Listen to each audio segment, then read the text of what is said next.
Good morning, and thanks for joining us here on Condo Solutions. It's Monday morning, so we're going to talk about condos and homeowners associations and all of those things that go bump in the night. So if you want to call or if you've got a question, we're here to help. For those of you that are new to the show, my name is Mark Breckville. I'm a CPA and a community association manager, licensed community association manager, along with Peter Mullengarden, who's an attorney and practices in this area and has practiced in this area for a long, long time. And we're here to answer your questions and to provide you with some information. We help you out if we can. We've been doing it for about 16 years or so, maybe a little more, and we're here for you. So we do take your calls. It's a call-in show. 220-9788, 220-WSTU is the number in the studio, and you can write that down, and it is the number we use for a lot of shows here at WSTU. So feel free to keep that and call in. Most of those shows are call-in shows. If you've got something that you need to ask or get on, we do have a couple things that we always tell you before the start of every show. One, we're going to give you the best answer we possibly can, but we don't have your documents, so that can and in many cases would affect your answer, and it can affect it and make it completely the opposite of the answer we would normally provide, depending upon what the documents say. So we're going to give you an answer based on your understanding and interpretation of the documents, as well as your understanding of the rules and regulations and our understanding of the law and typical practice and some of the regs and things that come into play. But if you've got something that you need to go to court on, you need to, have an answer on, or you think you're going to have to go to court on, you should contact somebody like Peter, who's got years and years and years of experience in the industry, and ask him about that, and he can then go through your documents and see what you need and what your answer would be based on the documents. The other thing is that we do encourage you to call. We don't need your association's name. In fact, we generally prefer that we don't have the association, because many of our listeners, if they hear another association, will assume that it doesn't apply to them. And many of you know that have been dealing in this industry for a while, a lot of the problems are similar, not exactly the same always, just similar.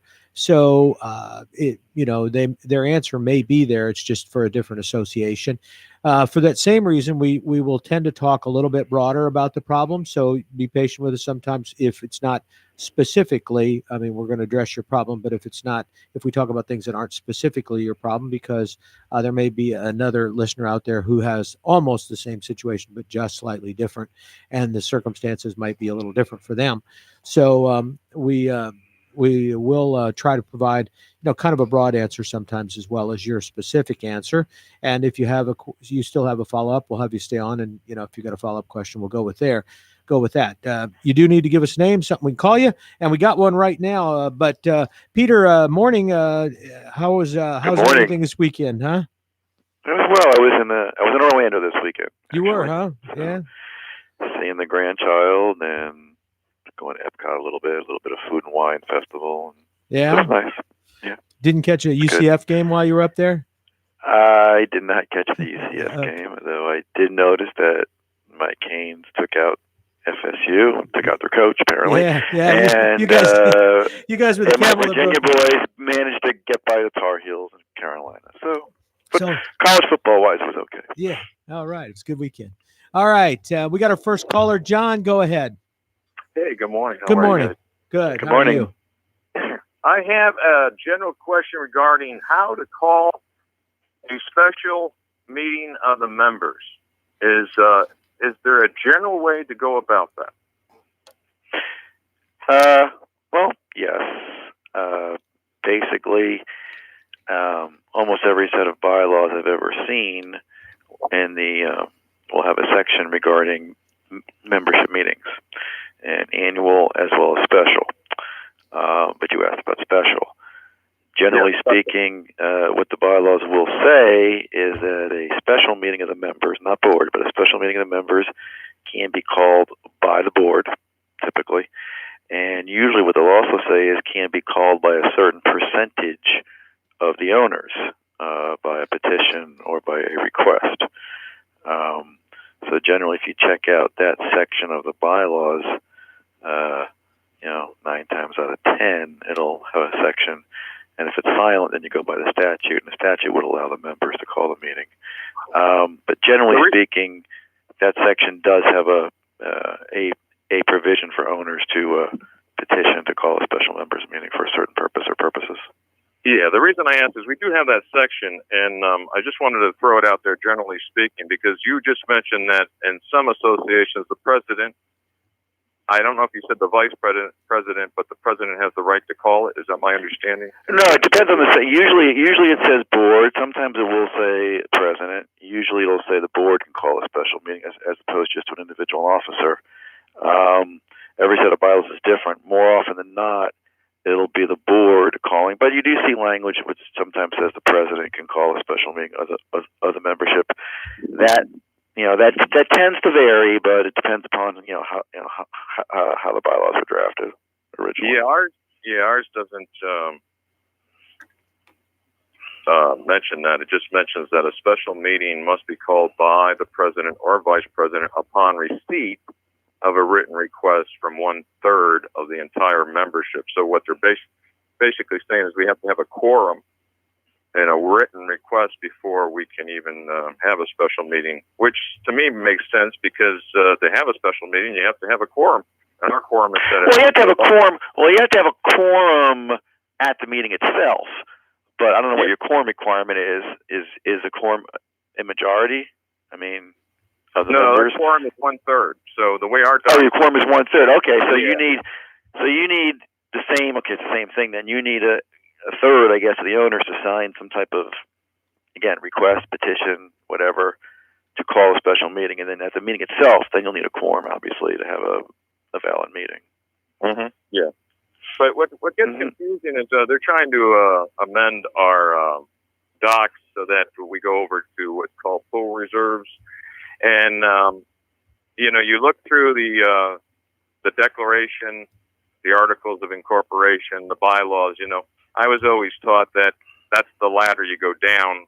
The decks have more precedent over the articles. Not that the articles would address most of the stuff in the deck, but, it's over the bylaws. But is that still true where the bylaws would be underneath the declarations as far as which one goes? That is the hierarchy when it comes to conflict, okay, where the declaration is a document of highest authority, and it goes declaration, articles, bylaws. I mean, obviously, all three documents are, for lack of a better word, valid and, have their own purpose. So you look to the hierarchy generally if there's a conflict. So, for example, if there's a direct conflict between your declaration and articles, then the declaration would control. If there's a direct conflict between the articles and the bylaws, then the articles would control. So you look to that hierarchy in the event of a conflict. You also need to, under the statute, certain things must be in the declaration as opposed to the other two documents. So in that case, sometimes where your articles might address an issue, but the statute requires that authority be in the declaration, then it must be in the declaration. For example, vote to approve alterations. I mean, this is not your question, but I'm just saying that sometimes the specific power must be in that document pursuant to Chapter 718. I'm assuming we're talking about a condominium here and not a HOA. So, okay. And the other thing is, when they amend the docs, then you got to make sure you have a proper copy of what the amendments are. And if the amendments aren't done properly, they can really conflict with what the original document even looked like if they're not done properly. Well, yeah, I mean, the amendment obviously must be in the proper format, with the new language underlined, old language deleted. You have to show the entire provision or section that you're amending, not just a sentence or two of it. Must be recorded in order for it to be effective. Things like that. So, I mean, the amendment must be done properly, obviously, to have the proper effect. And that's why I personally prefer that if you're going to amend your documents, that you have an attorney that knows what they're doing do it, because and this is Mark the CPA, not Peter the attorney, but because of the fact that one of the things that both of you guys just mentioned is that periodically there's things that are required to be in the declaration as well as someplace else. So you can't just put it in the articles or put it in the bylaws or whatever, and then if you haven't accounted for it in the declaration, then you really have got something that it doesn't work, isn't valid. And so I know sometimes associations will say, well, I can do this. How hard is this, right? And so they they try to put it together, but if it's not done correctly, then the stuff doesn't hold up. And it is a situation where it's important that if you're going to amend those documents, that they stay consistent. Otherwise, they cause confusion. That's why at the beginning of the show, when we talk about the fact that people's interpretation of their documents, that we know that's difficult, because from time to time, parts of the documents have been amended, but other parts should have been amended and aren't. And so that now there's a legal conflict. So anyway, I'll just throwing that out there.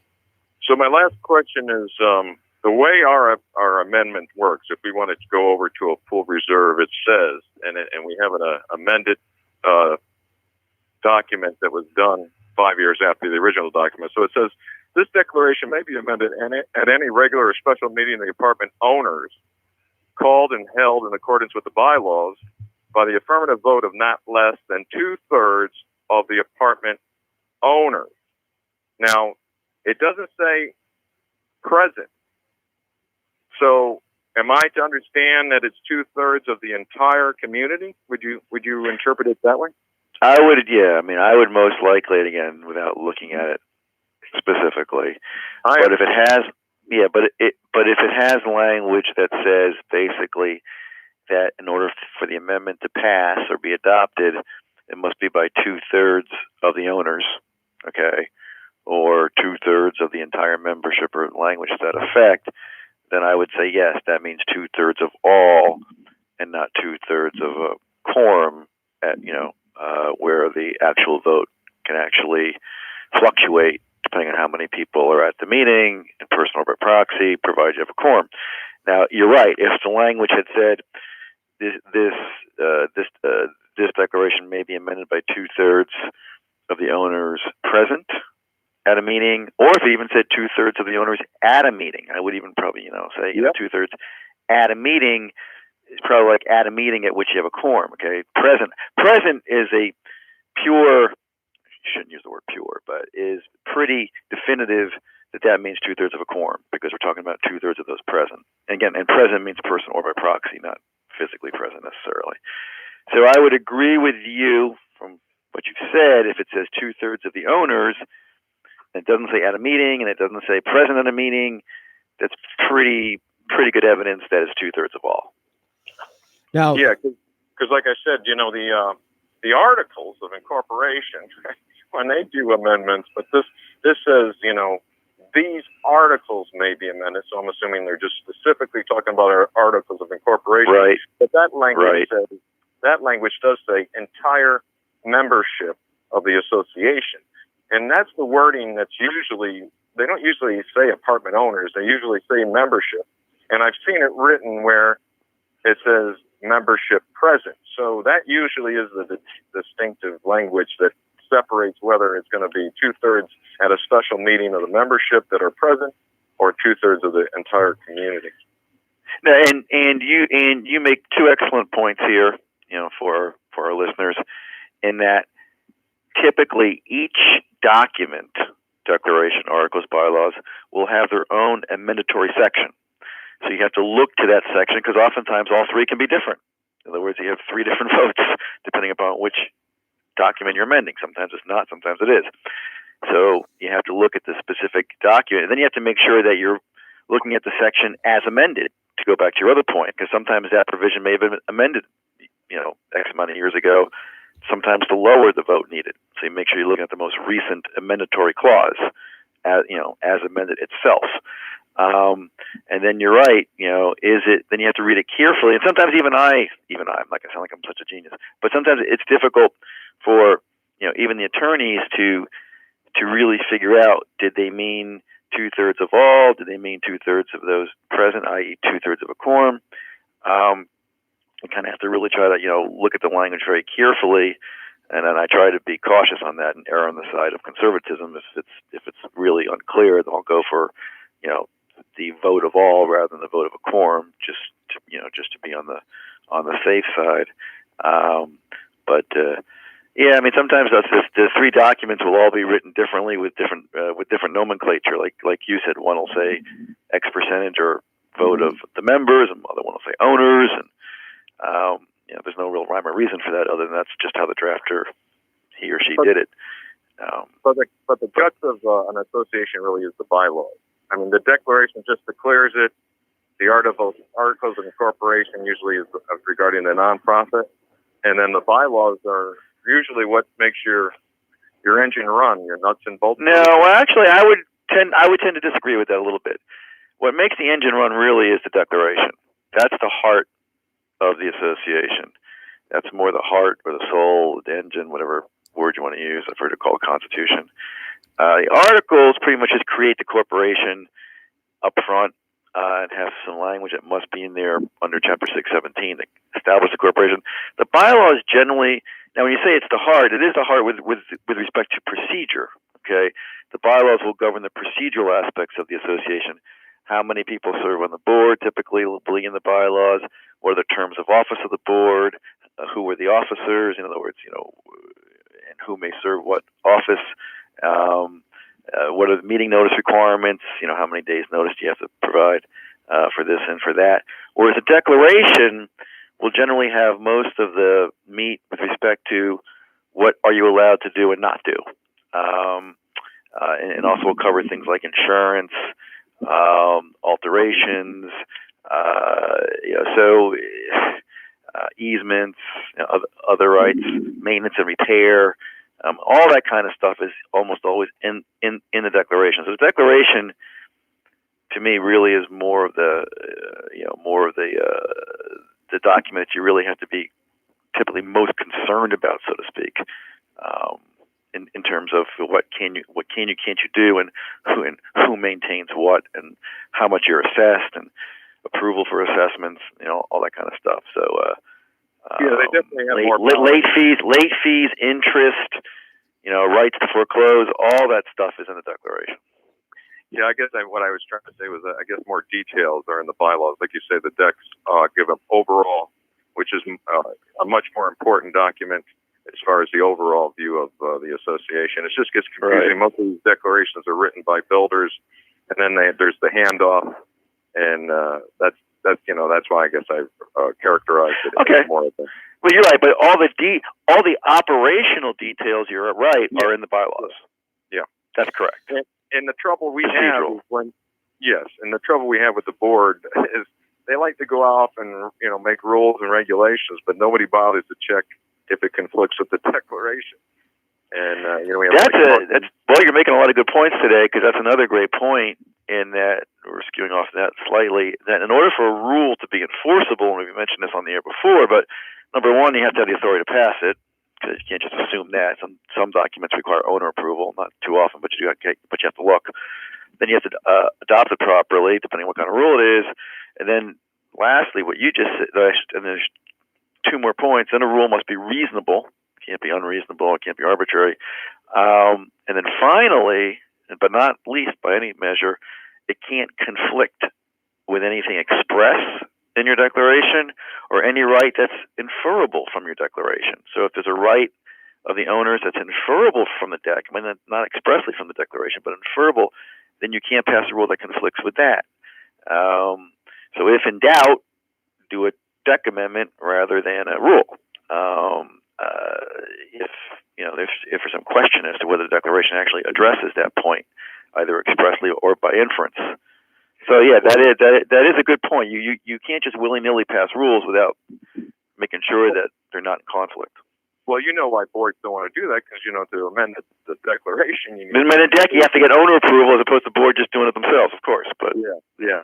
So it's so much easier. With pickup trucks, everyone's got a luxury pickup truck these days. And when our community was formed back in the mid '80s, we have in our declarations that no pickup trucks are allowed at any time unless they're doing maintenance or repairs between the hours of 7 a.m. and 7 p.m. Well, nobody bothered to read the declarations when they changed the rules to allow pickup trucks to come in here, and now they're parking overnight, and no one's enforcing that declaration. Well, you're right. That would be, quite frankly, an unenforceable rule. You know, I mean, sounds like a direct conflict. Yeah. So if it's if it's in the declaration that they can't come in and they can't park overnight, but you can't change the rules to say, oh, we're going to change that so they can stay here until 10 o'clock at night and then they have to leave and come back in the morning. It's just unfortunate that they say when you run for the board you're supposed to read your docs, but nobody ever does. Well, sometimes they do, but yeah, you're right. It is. I can only speak for my community.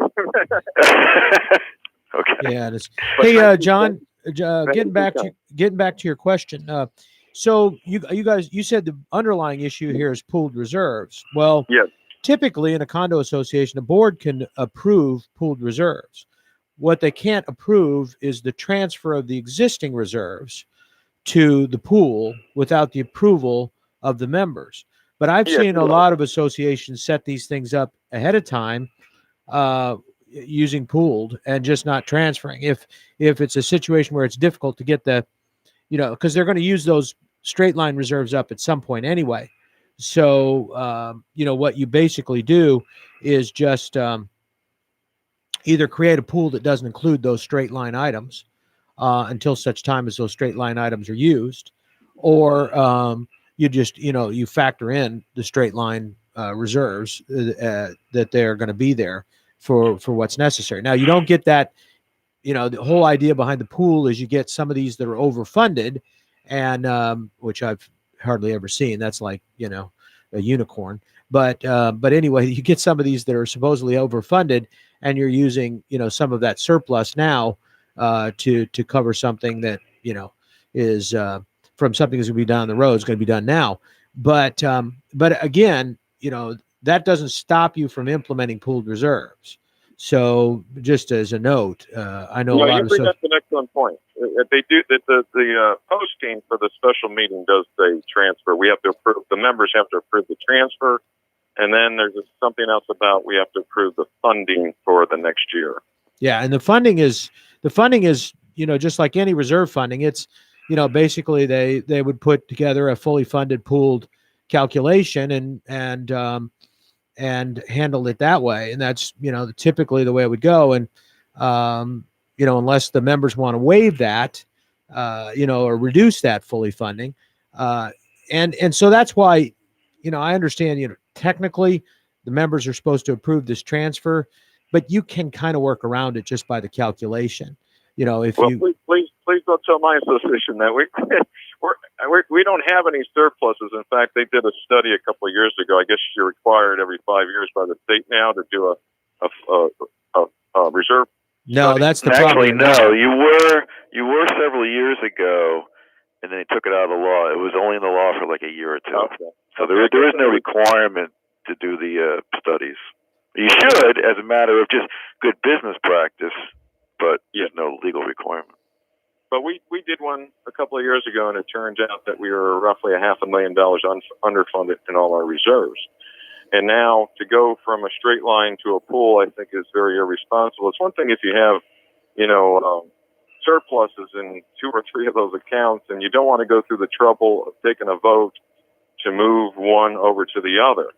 But the trouble is, in my community, it is the reserves have been severely underfunded. And we have an issue with our elevators now where we have to come up with $1.5 million to redo our elevators over the next few years.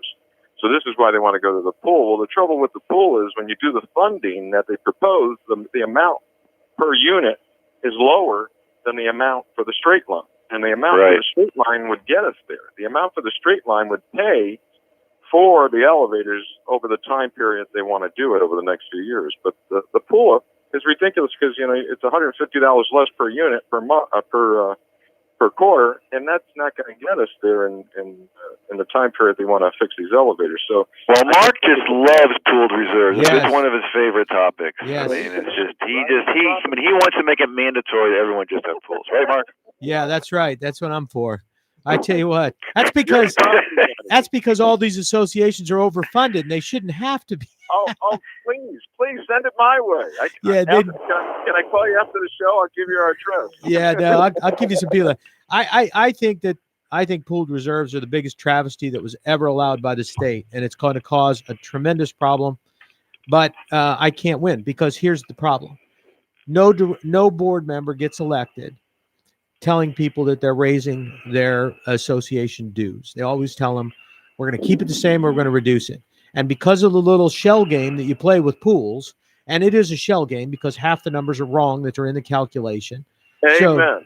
So all you're doing is just robbing Peter to pay Paul. And Exactly. but they do it. And you know what? I've almost given up. I mean, first of all, if I was a property manager, there's almost no way. I mean, I almost have to tell people to do it because otherwise you're going to get fired because they're going to go get somebody else who's going to say, oh, well, you can do it. So, and like you said, you guys have got a reserve study. The other thing that's really just horrible about this is there's no requirement to have a reserve study. So you can do your pooled calculation by just pulling numbers out of the air. And which they did. Yeah, which they do. They all do. Now, I will say, while we're on reserve studies, just briefly, just because you have a reserve study does not mean you have to include every single item that's in the study in your reserves. There's confusion there. Reserve studies typically cover everything. There are going to be some items in there that are going to be covered through maintenance. And the board's going to look at that and say, well, and the example I always use is pumps. You might have 3 pumps around the community, and they might, if they were all to be replaced at one time, they might be $15,000. So technically you'd put them in the reserve and you'd factor for them, but they're not all going to go out at one time. So, really you're probably going to end up putting that in the budget to cover it on maintenance. And so it's not going to be a reserve item. So those kind of things are allowed. And I don't have a problem with that. I don't have a problem with people legitimately not playing games with the numbers and saying, yeah, we're going to cover those through operating expenses.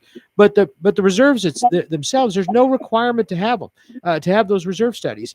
And, and Peter knows, we've seen this happen. The state's finally come in on this. But what would happen is, let's say you have pool in your pooled reserves, right? So then all of a sudden the pool pump goes out. Oh yeah, that was included. And, and also we got to put a lift in.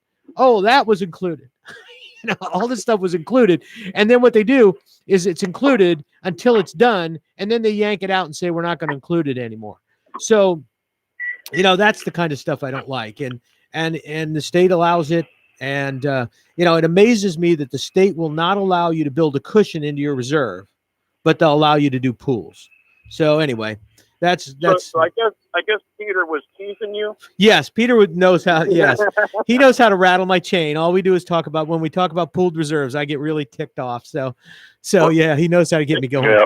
Well, you were not in the minority and with me many years ago, because I don't know. It seems like 10 years, even up to 10 years ago, it was a no-no. When you talked about pool reserves, if you did a pool reserve, you might cluster 3 into a pool and not do a total pool. You might just lump 3 together. And if you had 9, you'd have 3 different pool accounts, and that gave it a little more structure. But there's just too much wiggle room. And like when you said, rob Peter to pay Paul, no pun intended, it was right. I mean, that's on the mark, because there's no accountability. At least if we stay with the straight line and we pay the higher amount per unit per quarter, we can see what's going into the elevator reserves, and we can see it growing.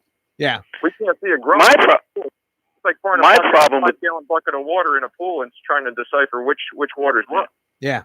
My problem with the pool, and maybe Mark can agree or disagree with this, is that you're so interdependent upon all your items. In a pool, if one item is way off, the whole reserve is off. Right. Okay, because they're so codependent on each other. Whereas in a straight line, if your roof reserve happens to be way off, and in other words, underfunded for whatever reason, not intentionally, you just you just messed up. It happens. It doesn't throw off the paving and the painting and the cooling tower and the elevator. Okay, they're all just. But here, man, if you're off on one of them, they're all off. Yeah. Now your whole thing is pretty much out the window because they're so codependent. And the thing that I don't like about it is you're exactly right, Peter. And the problem with it is that you don't find out that they're all off until, the stuff hits the fan, because the bottom line is that you're doing this all along. And it's like John said, it's like you poured a 5-gallon a bucket of water in the pool and trying to figure out which didn't fill the right gaps, and so all they do is just postpone and postpone, and they just postpone the inevitable, and that's what happens, and I hate that. And but what's funny about it, and John's mentioned that they didn't used to do this. Well, it wasn't allowed. The pooled reserves have only been allowed for, I don't know, it's been less than 10 years, I think, hadn't it, Peter? Something You're relatively new. It's about 10 years. Yeah. So and the reason they were allowed, and the state allowed it, is because there was a group of people, and then on a property management company, that were doing these calculations anyway.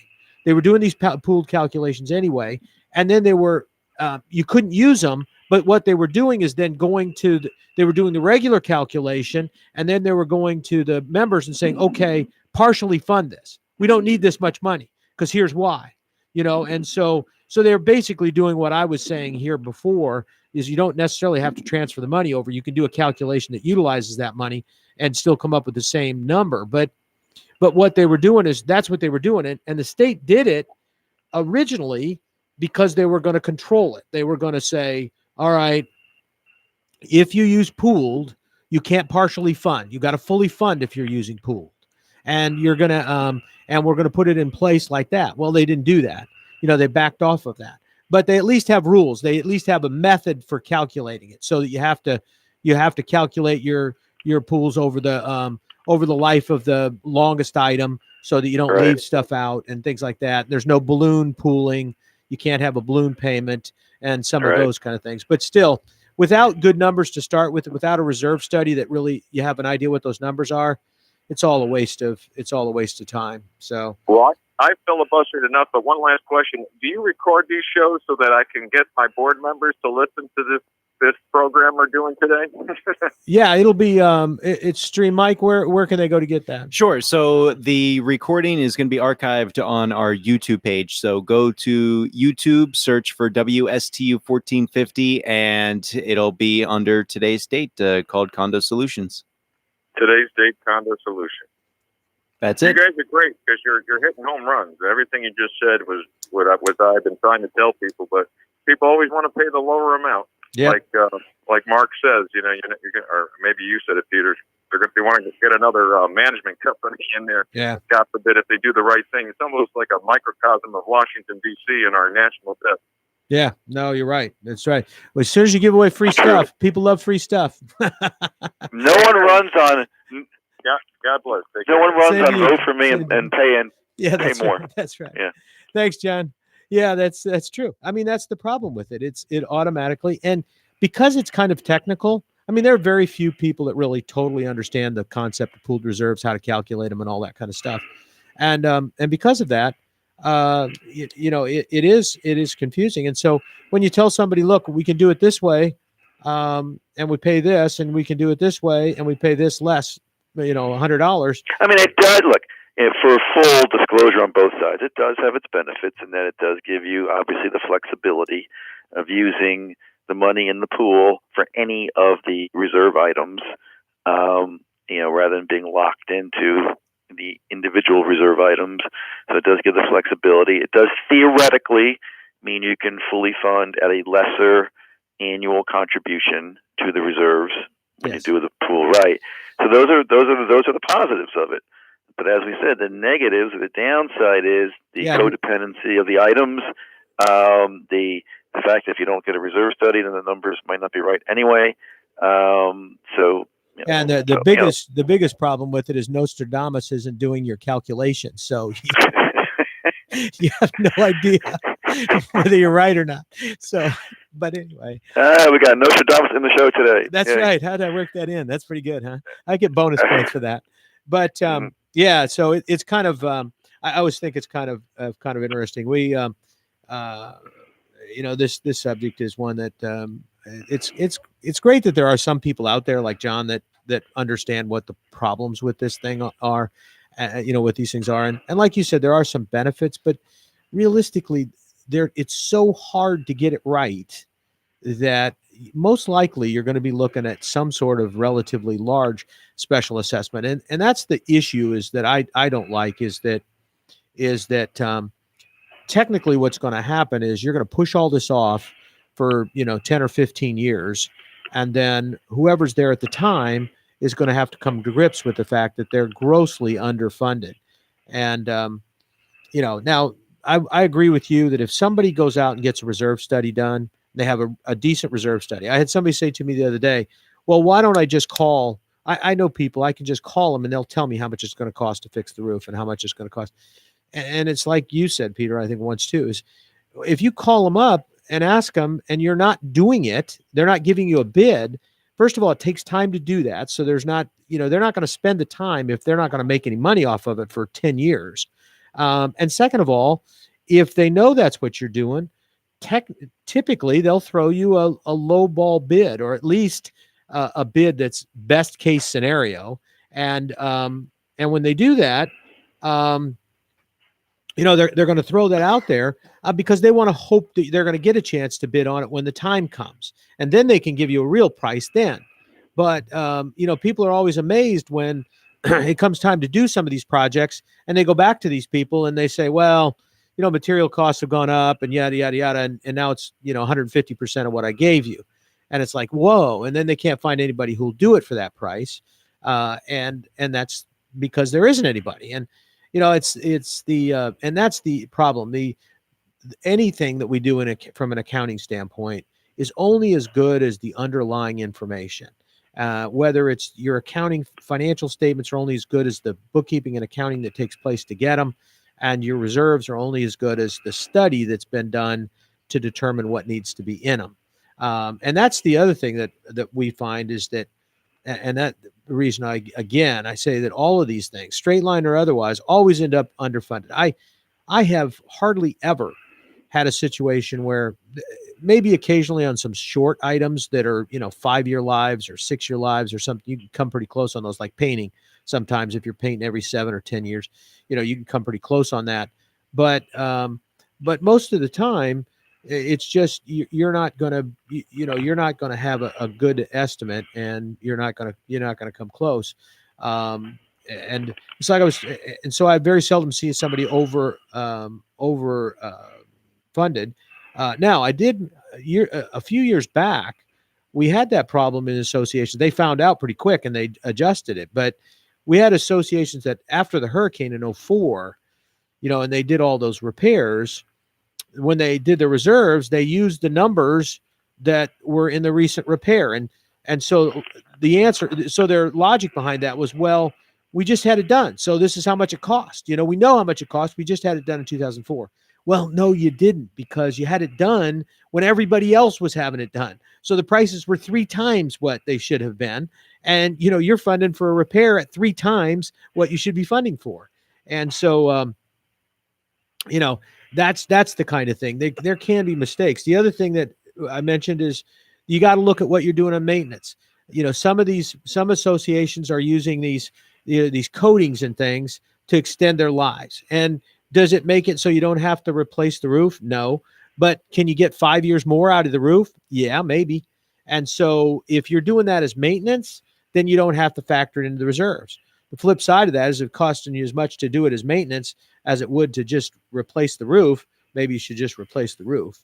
And then the last thing I would say on that is a lot of times the other thing that isn't factored in is better quality materials, which are going to potentially be more money, but you've got better quality materials that are going to make it so you don't have to have your next repair done as frequently.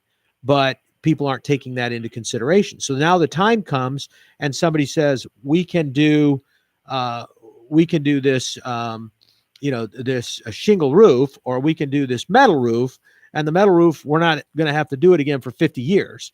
Well, yeah, but it's, 20% more or whatever, 30% more. So now all of a sudden you're saying, well, I don't have the money for that. So they go and do something stupid, which is to replace it with something that's going to have to be replaced many, many more times.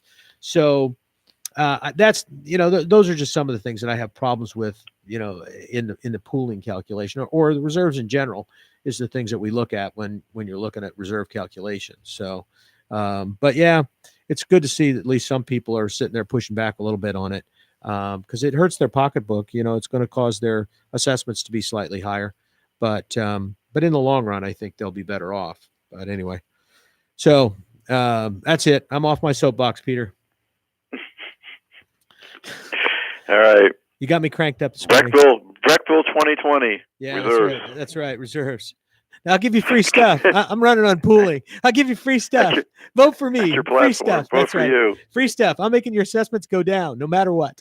I'm an accountant. I'm a CPA. You should always elect a CPA as your treasurer on your board, because we can make the numbers come out to whatever you want them to be. So just let me know. Juggle those books. Just juggle those books. We'll make it happen. So, but anyway, it was a good question, a good start on the show. In terms of it's a good topic. Yeah. It was funny because I always thought that was actually a pretty good provision in the statute about you had to have an engineering study. Yeah. Every 5 years, unless the owners voted to waive it, kind of like similarly waiving reserves themselves. Because you're right. I mean, without accurate, or at least an accurate estimate, because these are all estimates, right? We don't have there truly is not Nostradamus out there, supposedly. But so these are guesstimates, but you do want to have at least something to rely on. So I'm always kind of surprised that they took that out of the statute, because you have all this stuff about reserves, right? But you have to budget reserves, and you have to fully fund unless you get a vote to waive or to reduce, and yet no requirement that the actual numbers be anywhere close. Right. Yeah, that's right. So, and that's exactly what they do. They put the budget together, and then they come up, and then if the numbers are too high, they tell the members partially fund. So you made a good point. So I think associations, quite frankly, to be doing their job properly, I won't throw out that word fiduciary, but to be doing their job properly, they should have a reserve study every 5 to 7 years. Right. Just to see where you are, on track, off track, Well, and and people ask, well, what, why should I use an engineer? Why can't I just call up a bunch of contractors? And you should use an engineer or one of these reserve analyst firms, because you do want an independent view of the reserve of the property, and not necessarily the contractor who does have some other motive. Yeah. To get your business. And the other thing that comes into play, and this is why, I'm 100% in favor of having a reserve study done. Not every year. There's no reason for it every year. You should have to have it at least at every certain number, say 5 years or so, because first of all, it identifies all of the items in your community that you're potentially responsible for. I don't know how many times I've seen situations where underground isn't taken into consideration. Roads aren't taken into consideration because they don't think it's their responsibility. They think it's the city or the county. And so next thing you know, they're looking at a $250,000 underground job, and there's no money for that because nobody knew it was supposed to be in the reserves. So that's the first thing. It helps identify those items that belong in the reserve to start with. So you can say, well, once I've done that, what difference does it make? Well, after that, it's going to identify how those costs have changed as a result of code changes. So now all of a sudden, for example, the example I used about roof. Let's say you put your roof on, and so you just put it on, 2 years ago or 3 years ago. And so you say, okay, I've just did it. Well, what happens to roof codes? What's happened to how it's got to be tied down, what's got to be done with it, and the materials that are being used in it, and whether or not, you're going to be able to do that, and cost wise, whether you're going to be able to cover that. We talk about insurance all the time, having a rules and ordinance, policy in your policy, an addendum in your policy that covers it in case you have to bring your building back up to code, because most of us couldn't do that. You can't bring your building back up to code. It's the same thing with the reserve study. They're looking at those things and saying, okay, this may be what it cost you yesterday, but you know what? The code changed, and tomorrow, if you'd done the same thing, it would be 20 or 30% higher. And that's the thing that they don't allow you to do.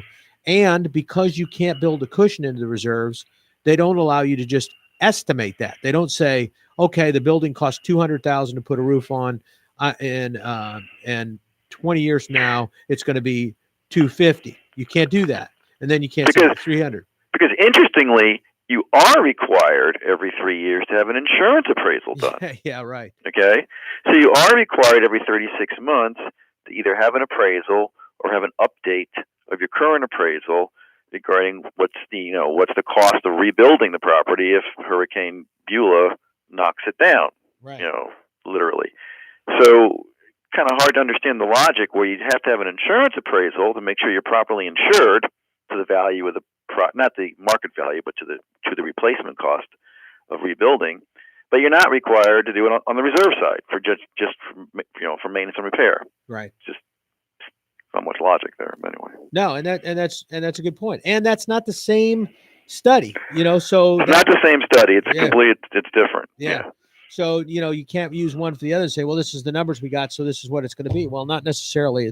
No, because the insurance covers a lot more than, there's a lot more things that the association has to do with an insurance casualty than it does on a reserve side. We don't have enough time to go into all that, but, on the insurance side, when there's a casualty, the association basically rebuilds the entire building, not including, wall, floor, and ceiling coverings and appliances and other things that are excluded. But it's much more all encompassing than the roof, paving, painting, and the other reserve items. Yeah, it's potential reserve items. Yeah, it is. It's a different thing. Yeah, it's different, and it's amazing that that they don't they don't recognize. And it means and it means you have to pay for it like a right then and there. You don't save for it over time. So they're different. Peter, what I'm amazed, and I keep harping on it with the state when I see them, is that I can't understand, and their answer is, hey, Mark, we don't get elected, so we can't make the law. Go talk to other guys. But and it's true, but they don't allow you to build a cushion in it, and that's what gets me. Like, say for example, let's say I know it's going to go up 2%. Let's say a 2 or 3% inflation factor, right? So it should let me build it in by year, so that when I'm having the next thing done, if that's 10 years down the road, that I've factored in that 2 or 3% every year. So I've used. Yeah, I don't know why they make you do it in present dollars. Well, they're supposed to redo it every year. Since you're redoing it every year, then if the numbers change, you factor it in every year, I guess. But nobody does that. See, that's my point. That's why I'm saying every single calculation I've ever seen is wrong, because there is no way that the number that's in there for roof this year is the same number that should be in there next year, because it's got to be some inflation over that period of time. Are you telling me that the costs are not going to go up at all? Right. That's what gets me. Even though inflation's been low, they're still increasing. Even if it's 1 or 2% on something like a roof where you're going out 20 years or something, you're going to have some inflation. Yeah, at 1% a year, it's going to be up there. So, and that's the disadvantage of compounding. It's compounding in reverse. So yeah, it's a negative. Yeah, right. It's a negative thing. So that's the other factor, and I don't understand. Other states allow that. Other states, and the other thing that is ridiculous with our pooled calculation is that the pool has to come down to zero. So you have to, when you're doing your pooled calculation, the baseline is the year that the pool comes to zero, that you don't have any money left, right? It can't go negative. So it's got to go, but it's got to go to zero. But you're not allowed to make it go to a cushion number. You can't say, well, we're going to leave $100,000 in there for stuff that we did wrong, or that, you can't do that. Other states allow that, believe it or not. There are states that allow you to have, $100,000, a $200,000, whatever cushion in your calculation. the pooled calculation isn't nearly as bad if you're allowed to put that cushion in there, or if you're allowed to build the cushion into the pool. But when you take a zero sum, a zero error, that you're coming to zero and no cushion, and you're not allowed to build inflation in, there's no way that number's right. Just no way. And like you said, Peter, it's based on a lot of calculations of a lot of things that are moving parts. And, and that's, and people are trying to smooth it. That's the other thing. If you do the calculation this year and all these numbers go up, and so everything's going to go up, so then what they do is they say, we'll just partially fund it. So I don't know. I like the good old days where the board just said, well, we'll put some money in this year, or no, we won't.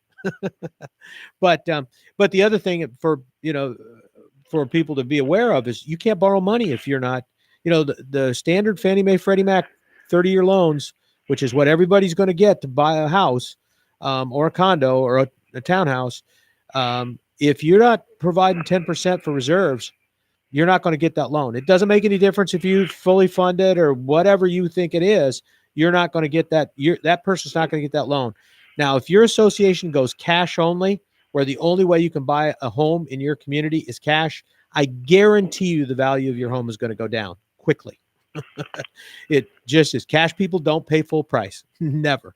So anyway, that's just something to be aware of. These reserve numbers you got to take seriously, because the banks are taking them seriously. So, and that's the toughest thing right now is sometimes getting loans for buying in certain communities because their rentals are too high or their reserves are too low or whatever. So, keep that in mind that, when you're looking at this, you may not be doing anybody a favor when it comes time to sell their home.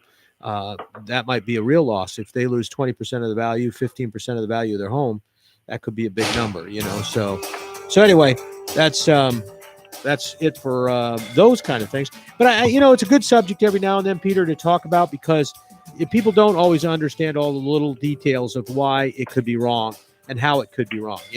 They say, well, I got my number. I know that's what the roof is going to be. Well, yeah, but do you know that's what the roof is going to be the next time you do it? So anyway, so it's kind of interesting. Otherwise, we're going to be back again next week right here, every Monday, 9 to 10 o'clock. John, we want to thank you for the call. The rest of you out there, please write the number down, 220-9788, 220-WSTU. Put it down. Join us every Monday morning right here on WSTU, Digital 1450. We're Martin County's heritage station, and we're kind of old, so you got to be patient with us. So, see you, Peter. Bye.